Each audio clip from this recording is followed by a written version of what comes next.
Իրան-Ամերիկա հարաբերությունները ծայրաստիճան վատ են եւ ինչու։ Թրամփը զգուշացումներ է ուղարկում Իրանի Իսլամական Հանրապետությանը, Իրանից հայտարարում են, որ դուք իրավունք չունեք խառնվելու Իրանի ներքին գործերին։ Բոլորս էլ գիտենք, որ հիմա իրանական գումարի անկման պատճառով անհնազանդության ցույցեր են, հրաժարական տվեց Իրանի ԿԳԲ-ի պետը, պաշտպանության նախարարը եւ հիմա անհասկանալի երևույթ է։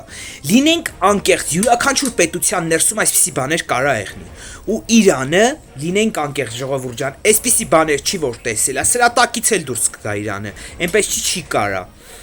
Թրամփը ժողովուրդ ջան իր տեսանկյունից է իրավացի, բայց լինենք անկեղծ ժողովուրդ ջան, Իրանը իսլամական պետություն է, ունեն իրանց կրոնը, այնտեղ կրոնը առանձնահատուկ դեր ունի ու